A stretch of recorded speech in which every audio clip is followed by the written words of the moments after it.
Hello, everyone. We are Espresso Patronum. For this semester, we chose a coffee grinder as our DfM project.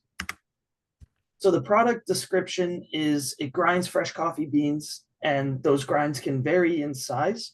And then it provides portability and a volume profile and is cheap for the at-home barista or for the travel barista.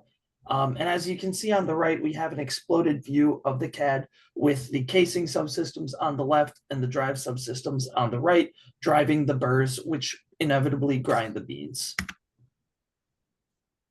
Our primary customer base will be the home barista who may grind and brew their own coffee for either the price and convenience benefits or their own pleasure. The added efficiency of redesign can pave the way for a better customer experience and more coffee drinkers to try their hand in home brewing. Our secondary customer base will be the traveling coffee drinkers, those who wish to brew their own coffee no matter where they are in the world. The redesigned coffee grinder will be portable and easy to bring on the road, making it simple for the more adventurous of us to keep drinking coffee. And the global coffee market for coffee grinders is valued at $365 million. So we expect that this product is mass produced on the scale desired for the project.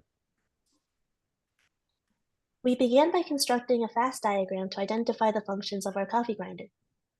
We first identified the task function, which is to grind coffee beans, and then the basic functions, which are to crush beans and store beans and grounds.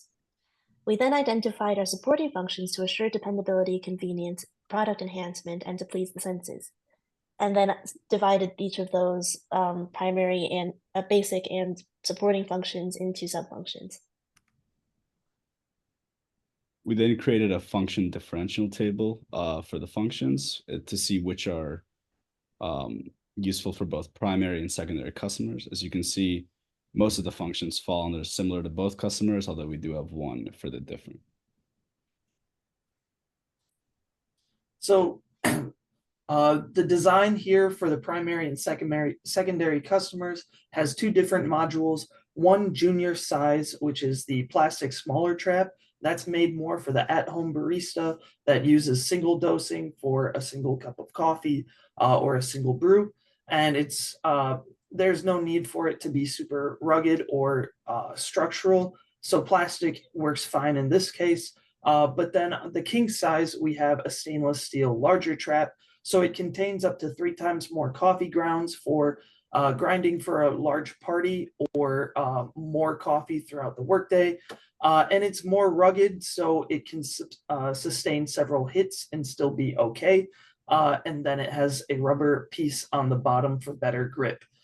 As you can see, they each share a common connection point. That way, the platform component does not need to change between different varying designs, and only the module needs to be changed.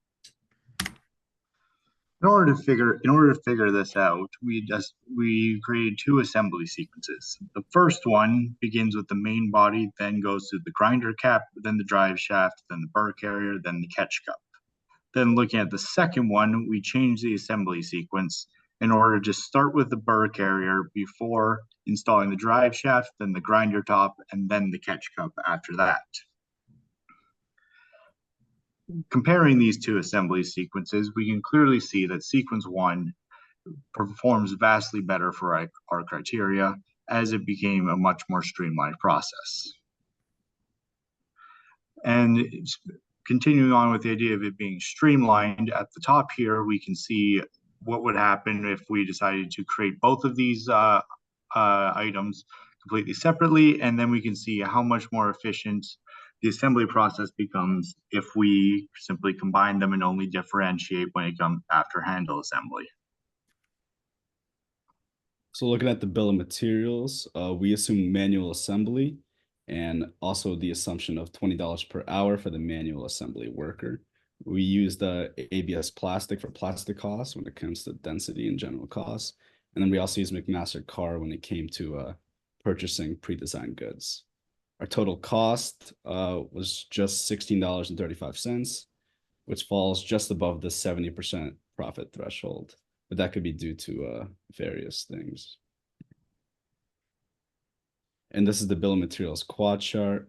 For functional, poor and slow, and manual assembly costs high, we just have the lower trap retainer lock which we hope to redesign out.